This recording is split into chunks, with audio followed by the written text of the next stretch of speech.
All right, this is Say Something podcast. There's no number with this one. I want this to be natural as possible. I have a special guest with me here, right here. Tell the viewers, who are you? Who are we here with? We right here, right now. Y'all talking to Pablo B. Okay. Everybody know me by my name, Pablo B. And we were here to share some story. That's right. That's right. So, Pablo, tell us a little bit about yourself. Like, from the all begin. Like, where are you from? Where are you from? Are you from New York? I'm from New York City, and I was born and raised in Puerto Rico. Okay. How was life growing up in Puerto Rico? Let's start from there. Well, the life that I was living was it was a fun life as a kid. Okay. I remember those days. It was a fun life as a child, running around with the bike, stealing fruit from houses, as a child. Like, I made mangoes from different trees to see what house got the better mango tree, Okay. And I was with my mom. When I was a kid. They take me from my mom, my family, from the father's side. Who's they? My grandfather and my grandmother. Okay. They take me to live with my father's house because my mom, she lived in the project.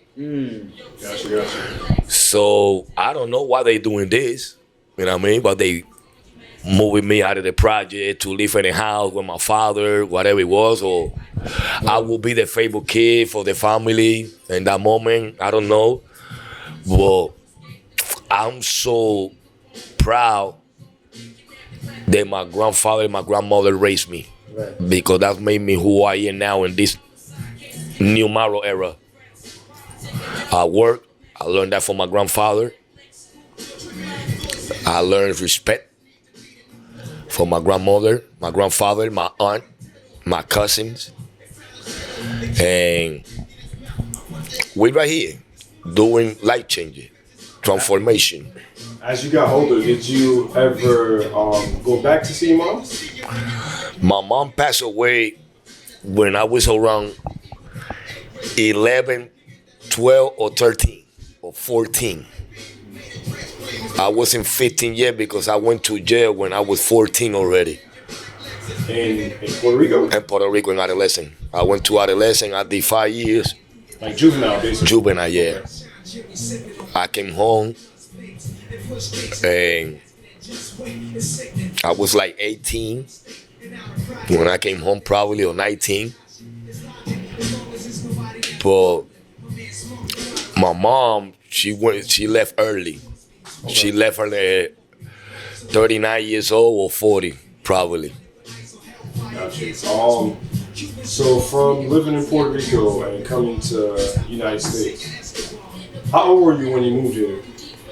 When I came to this country, sorry cutting you off, but you said you came out of jail around 18, 19, correct? So how did you come here? Your grandparents? With your grandparents, or you just came here on your own? I received a phone call. Thank you to ask me that. Very good question. I received a phone call one time in Puerto Rico. I was in a project, and this lady screaming, "My brother want to talk to you on the phone.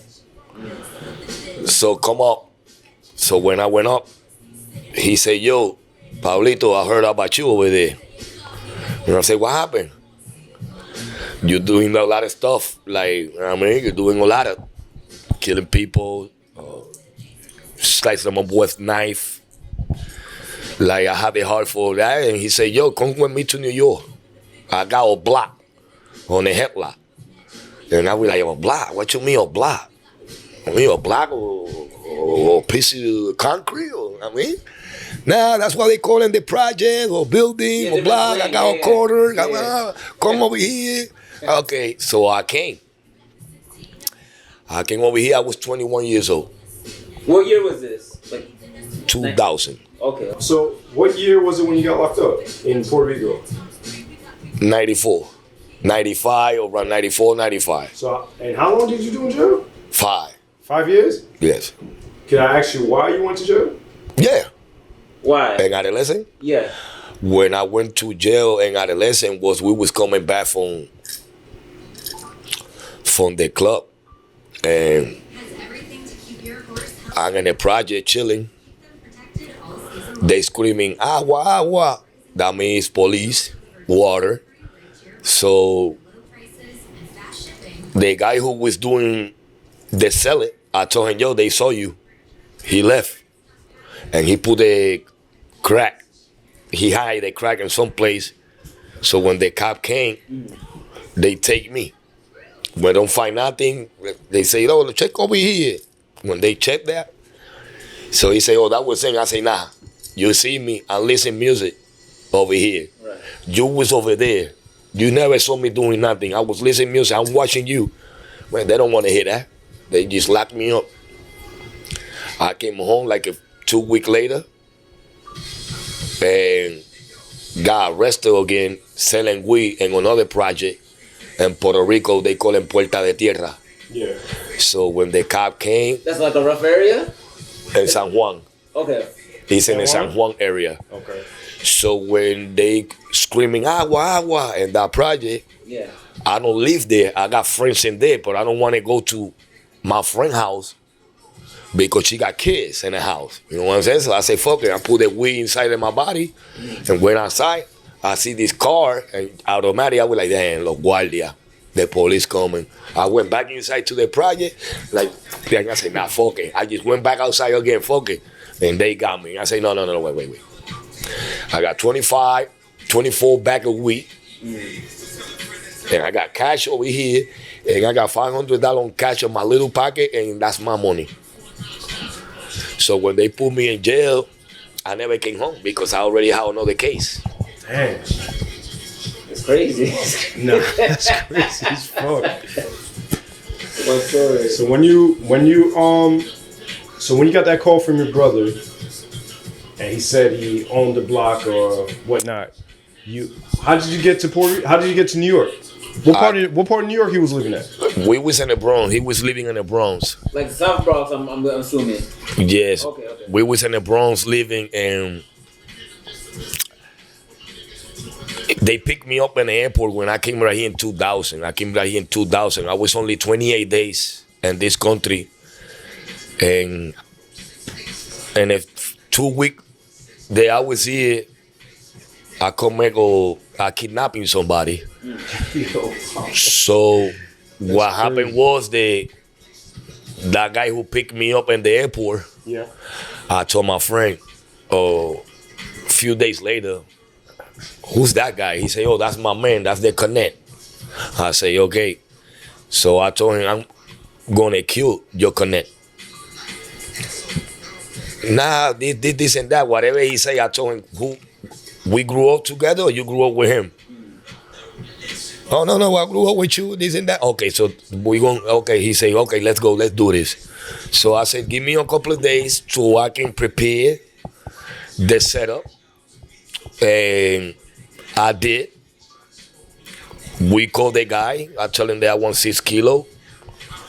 And I remember when he told me, oh, we're going to go to Washington Heights to do this business. And I say, where you met me? You met me in Washington Heights or you met me in the Bronx? No, I met you in the Bronx. Okay, so that's when we go do the business in the Bronx. I don't know these people over here like that. You just fresh. Perfect. Right. Still fresh.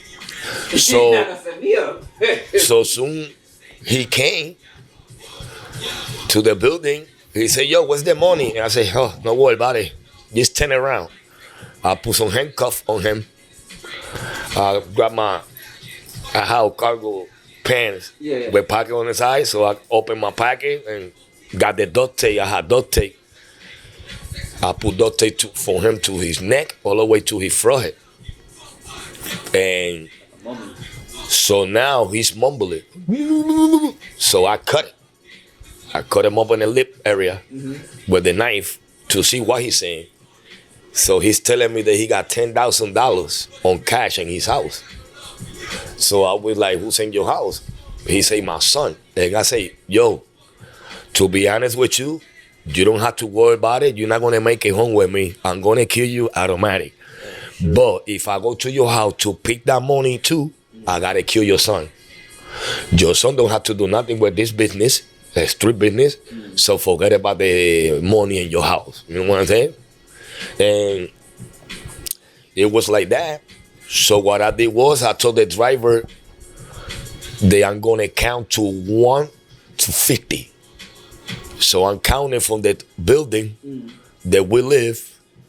I'm giving you 10 steps on every floor. So how many? What floor I'm living? 5th.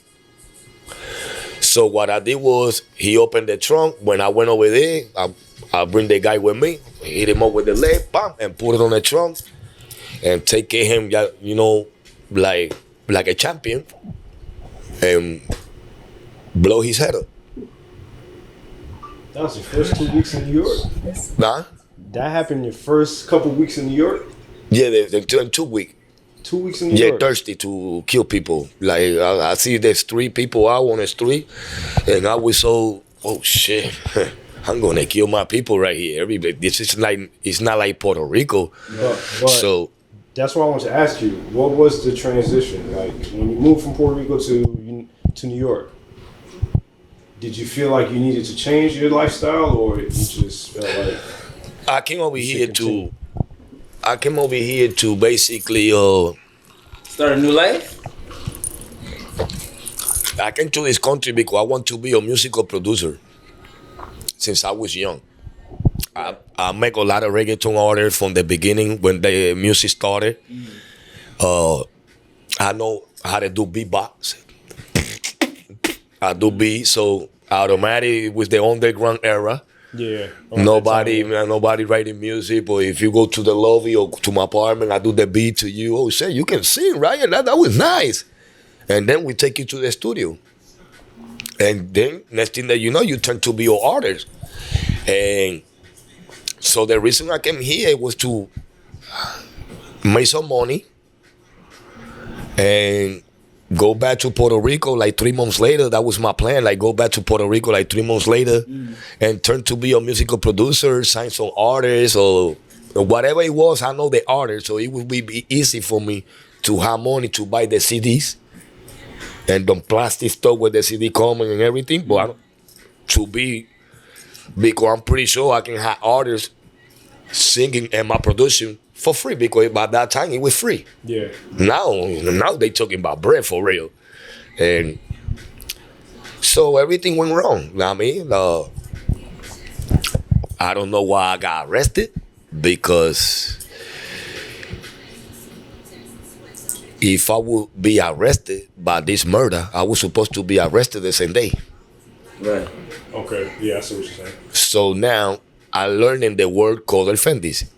In jail. Co-defendants? Yeah. What does that mean? Co-defendant is when you catch a crime and you got another person who was with you and another one he was with you, so y'all together. Right. So that's my code D. So basically somebody snitched.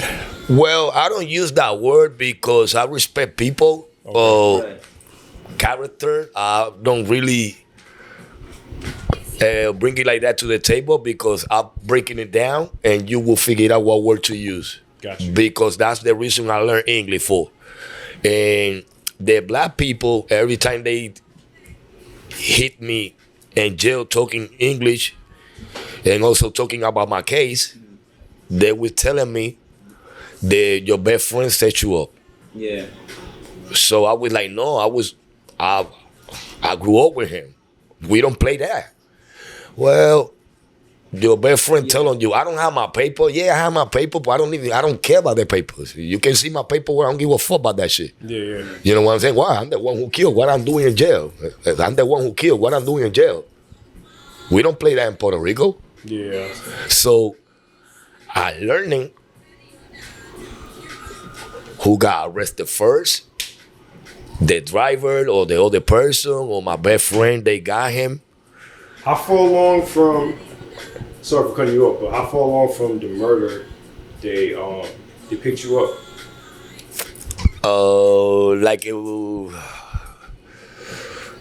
Like a 2 week later, because I was only 28 days in this country.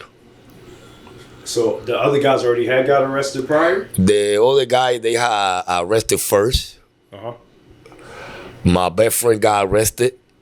They let him go.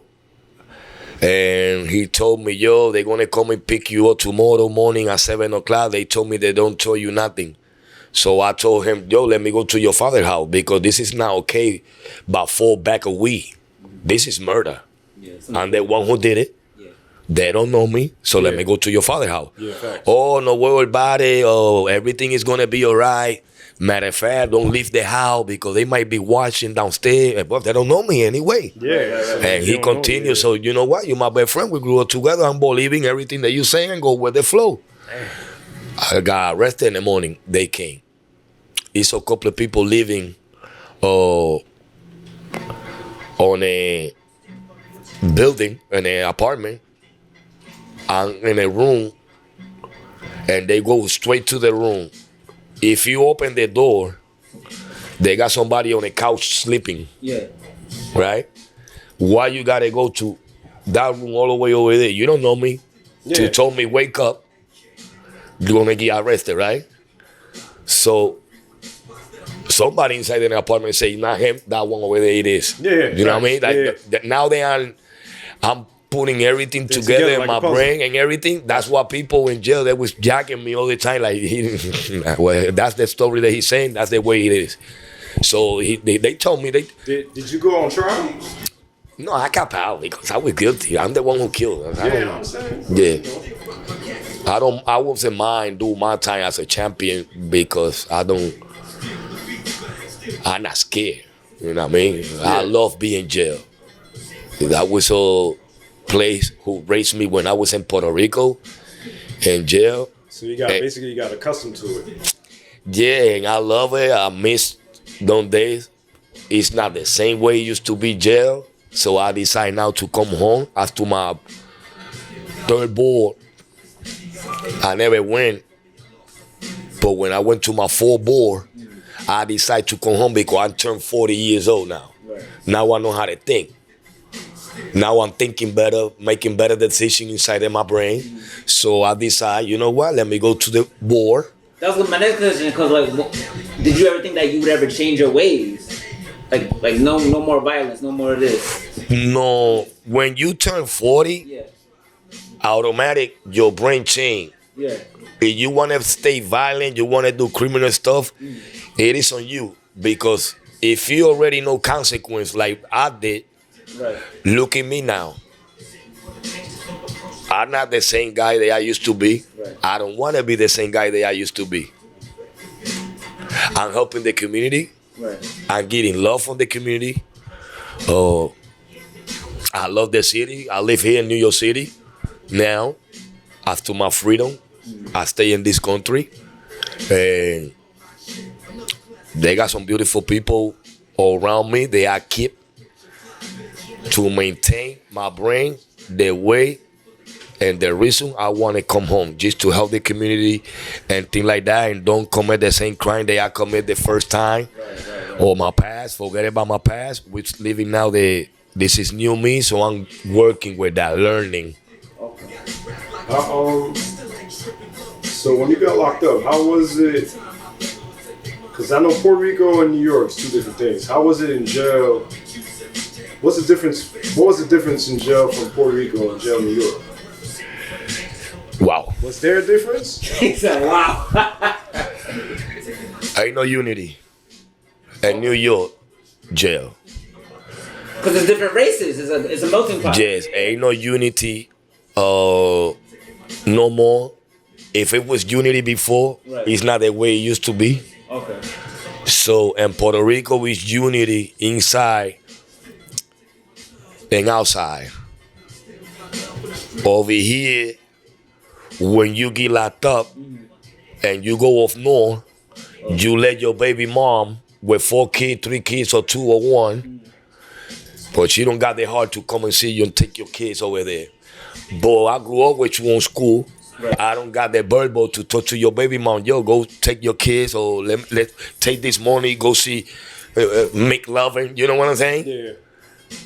We don't do that right here. I'm gonna use the word we don't do that because I'm part of the city now. I've been living over here over 25 years, Yeah. and we don't do that. Like, okay, make love and got locked up. We wait till he come home and show him some love. So I don't like that because if I can tell your family go see your husband, or I can take you there, you know, it is beautiful because the majority of the people who was incarcerated with me, I cannot complain by no race, by nobody.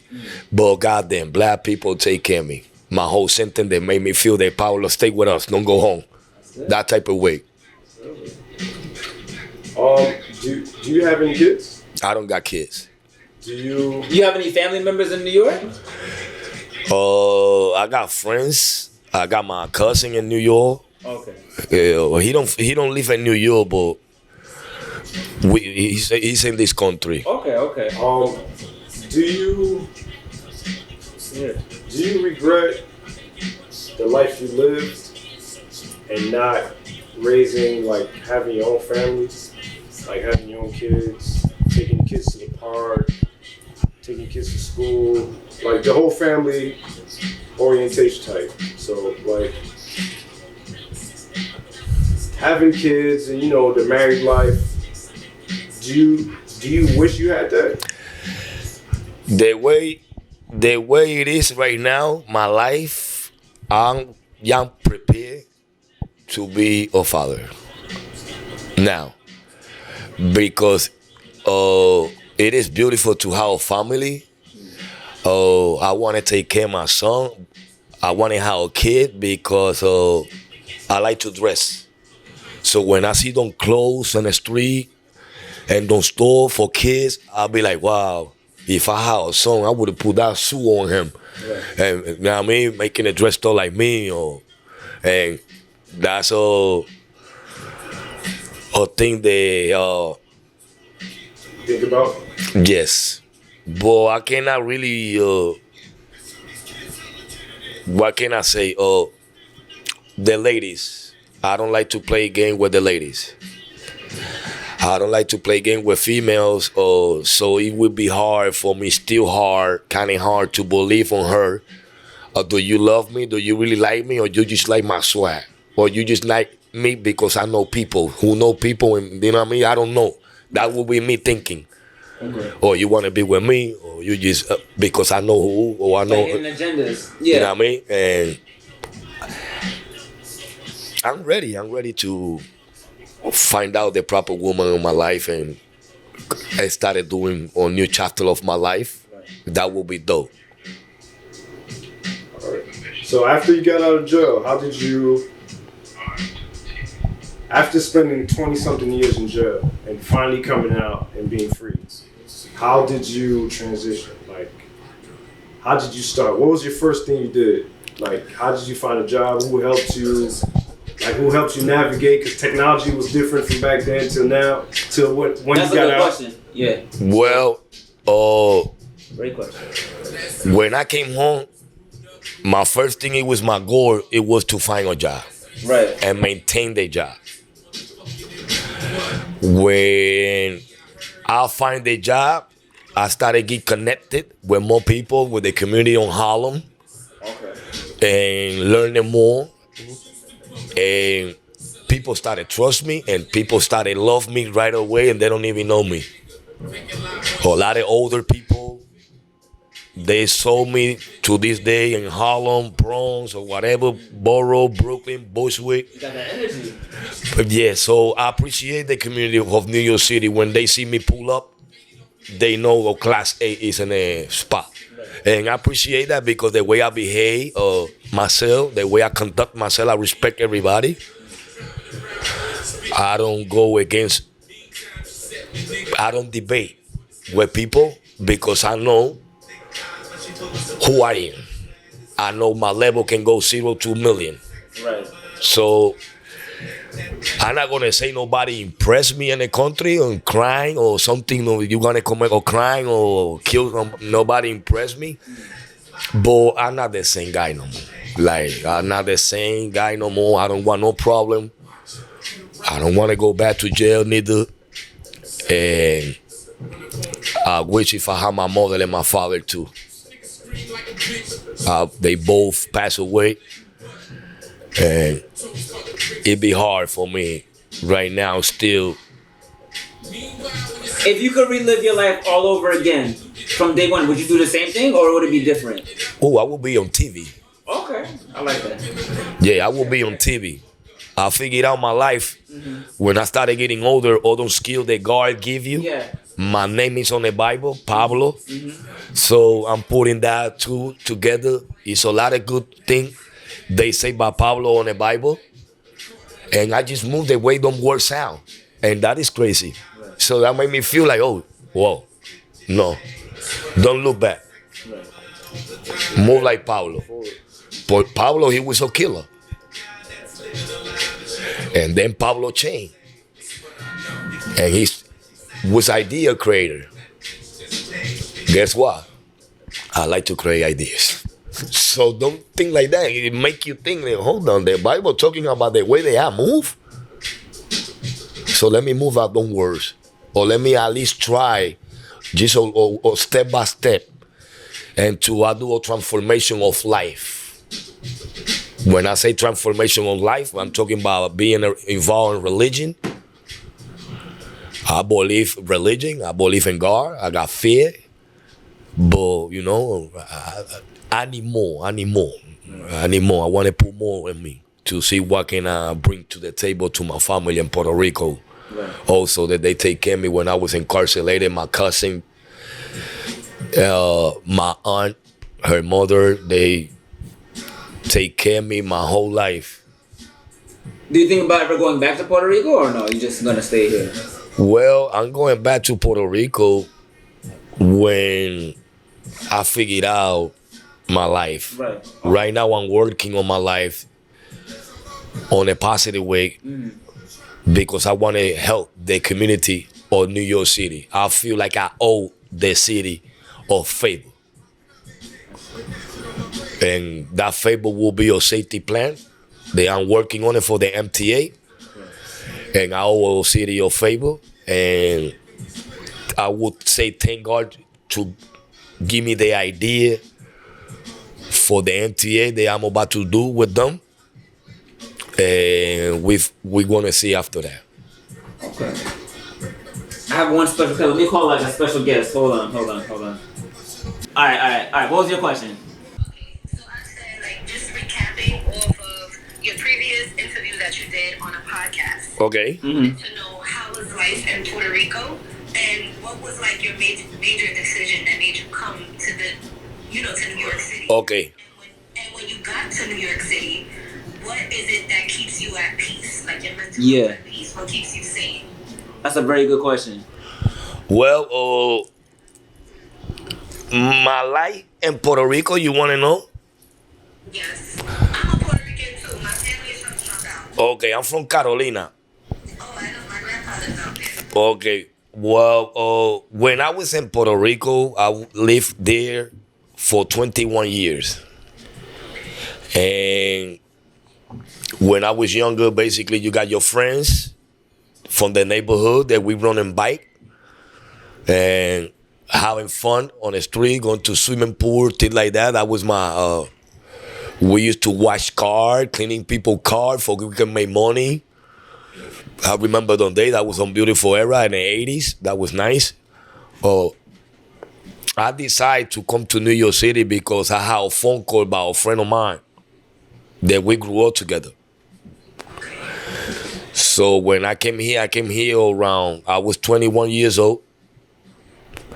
And I got arrested 28 days later for murder. And don't cry. And when I commit my crime, I feel repentant. I'm not the same guy that I used to be no more. Uh, Now I see the community on the city. I see the people in New York City. They help me with my brain, my mental. I also got some mental problems. Depressed. I suffer about depression every day. I don't even eat good. I probably eat one food a day. And it is kind of hard right now, my life going. I don't got no job neither. Still working for find a job. The application for ND is not the same way it sound when people telling you, oh, download your resume on ND or download the application. Okay, so since November, I'm still dealing with ND and they don't find me no job. They don't call me. Nobody call me.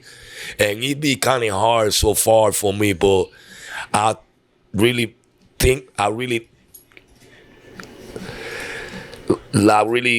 like they care about the community when they see me and I express myself to them.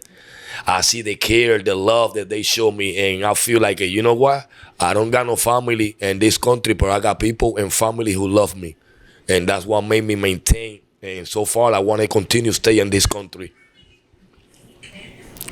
Okay. So one more question. So like on a daily basis, like when you get up in the morning time, is there something like that you tell yourself or anything like that that helps you get through the day? That helps you keep pushing? It's a very good question. Well, yes, that's a good question right there. I be speaking to God, and I also got some people from Puerto Rico who be send me some church stuff for I can listen at least for my brain can navigate to the day. I really appreciate that friend. He's a musical or reggaeton artist, but I don't want to say the name. And don't people like that is they support me because they know they are really love. They know I'm funny. They know I'm a comedian. They know I got wild skill for talent, and they waiting for me to show all my skill. And but like I say, I don't say that yet, but I'm in parole life sentence right now, and still life sentence parole. And the life it be hard when you got parole life sentence. It be kind of hard so far for me. That's what I see so far. Okay. That was the response. Okay, I appreciate it. Thank you. Thank you. I just want to say keep pushing. We appreciate you coming on the show, and I appreciate you answering my questions and just giving me your feedback. And just keep pushing in life. You're going to get everything you want. You're going to get to where you need to get.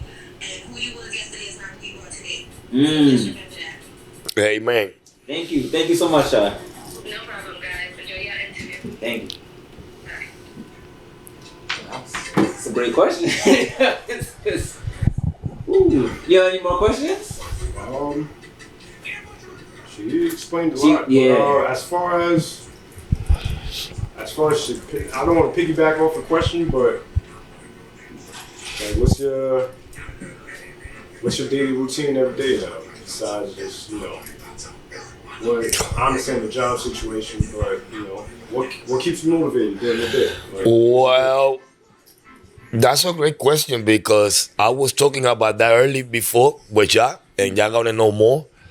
What motivates me now these days is I'm an idea creator. I like to do plans, prepare them, and giving out to you. You don't gotta pay me. I'm a lame when it comes to that soft. Man, stupid. I learning that. yeah. Not sharing your plans and with anybody, and so that's what I'm enjoying right now. Right now I'm working on this safety plan that I say for the MTA. How can I stop people dying for the metro, for the train station? I know how. God give me the idea. I cannot share it right now because we in life, but God give me the idea, and like I say before, I think I owe something to the city. So I'm going to work on that. Remember, I came from Puerto Rico. I commit a crime Yeah, I'm saying. in the city. So now you feel like you owe something to the city. Right. Like you, when you was young, you were cutting class, you were doing this, you were doing bad stuff. Now you paying the city. Why you working legal? Yeah, you're trying to. So we are changing. So that when I'm around people like ya, that what motivate me to continue doing great stuff. Right. Okay. And I am here. Sometimes I'm not there. Sometimes you see me smiling. Sometimes you see me depressed. If you don't really know me, it's one word you gotta ask me. Pablo, do you eat? And you're gonna find out what's going on with me after whenever. Oh no, I'm good. I eat already. You're gonna find out what's going on. Right. Because you just show me the word that you care about me when you just ask me, Pablo, do you eat today? What you eat for breakfast? No little thing like that. You're gonna know a lot about me. Like I don't care eating. If I gotta go over there, I'm going over there first. Right. Take care of business. Whatever need to be taken care, wrong or bad or whatever it will be, and that's the problem that I got. You know, like trying to still figure it out who am I. Right. You know, because remember, Still trying to figure yourself out. I understand. It makes sense. And as I'm listening to you speak, you ever tried to like go back to the jails and like be a motivational speaker? Like scared straight. well, Not scared straight. Like motivate kids not To do. to do what Yeah. you've been through. I got a friend of mine who working on that. He's building his own company. He be doing that, but that's my passion right there. I want to do that. I can see you doing that. Yeah. What That's you why just asked me, that's what I want to do. I'll be getting connected with people. They know that Pablo, you good for this, you good for that, and Are you good at speaking? what I need to have is the person who really care Right. about what they see on me and push me to it.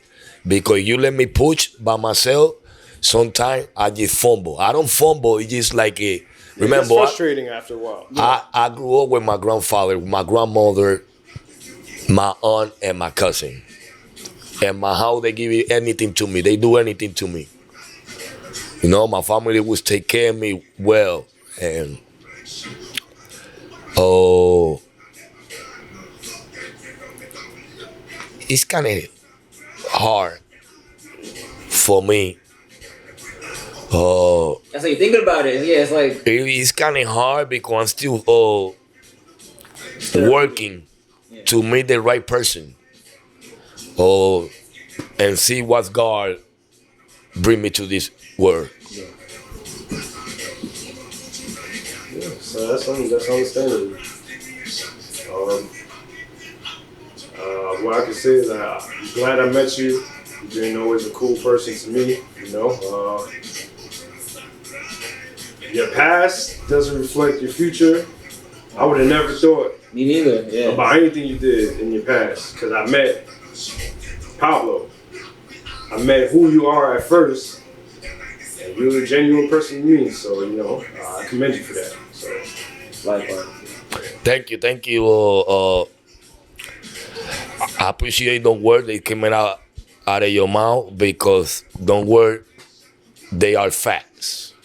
When I met you, I appreciate the little gift that you used to say. Go ahead, yep, that Pablo, yep, take it, yep. You know why? Because he know I'm putting the work, Yeah. so I earned them. I'm paying, and my boy, take us up. So you can see them people like that. And when I see them people like that, them people don't know that what I'm doing, I'm studying. I'm studying people. Why? Because next time they are coming, I want to be like this. You know what I'm saying? Yeah, I feel I you. don't want that because I'm the one who's coming with crazy energy. yeah, So I want to get to know you right away. Don't hide from me. Because you hide from me, then I'm going to treat you nice. yeah, facts. And I'm going to talk behind your back, but nothing bad. I just going to wreck you. Yeah. Yeah, I mean wreck you. And that's what I'm good at it. Like wrecking people or giving people names. Like I love that skill, you know. Like God give me these talents, Yeah. you know, and I just want to really go to school, do public speaking on school, talk to the kids on school, by my past, if I had to, giving them knowledge about the word consequence. Right. Just the word consequence. It's deep. That word got a lot of different meaning. Guess what? I am dealing right now with consequence. Everybody dealing with consequence. Because if it's raining outside, you get wet, you're gonna deal with consequence. That your clothes is wet. So it different means on consequence. So the consequence that I'm facing right now, I don't wish that to nobody. I don't want to see nobody being parole like sentence and not knowing when you're gonna finish. I don't know how to work with the phone, with the new technology, so I'm dealing with consequence because I cannot find no job. And it is rough. It is. It is rough. It's not easy for me, but it's easy when I'm around people. That make me feel better. Yeah. When I'm around people, it make me feel better. When I'm in my house, it's automatic of depression. Right. Because I'm by myself or whatever it will be. And I don't wish that to nobody. If you got mental health problem, go look for some help. When I'm frustrated, I go to Harlem and go see my counselor. Or go see people they are met from the street. Yeah. And I see you, automatic, everything is out. I feel great, happy. Now I can help you to find a job, and I don't got one. I know how to do it. I know how I can help you to find a job. I can take you to any place to find a job. I don't know how to do it for me. Because I know how to do this. I'm a motivator speaker. And I will push you to do the right thing. I already did the wrong ones. And I did 21 years in this country, plus 5 in Puerto Rico, added up together, it give you 26, the magic number. So I don't want to go back. I don't want to look back. And I just want to get to know people, to get to know me and help me. And help me mentally and physically. Probably a song, if I have a kid one of these days, that will probably make me feel a little bit more. But we're still finding the proper woman. Right. Don't come into my pocket. I feel like we summed up everything. You have any more questions? I'm just about. Where can we find you at? You can find me on Instagram at Mr. Mr. Seymour, SEYMOR underscore. Underscore SEYMOR underscore cake 326. You can find me at Frances Fox 11, FRESHAZ FOX 11 right there. That's it. You can catch me on Instagram. You can see me over there as Pablo Gonzalez Cruz. Mm-hmm. Right there, man. You can see me on TikTok, or Pablo Cruz or Pablo B. Mm-hmm. When we got the application right here, they calling that guy arroba Pablo Cruz 3439. That's on TikTok. There we go. That's everything? Okay. And Instagram, Pablo Gonzalez Cruz. That's it, right? That's it.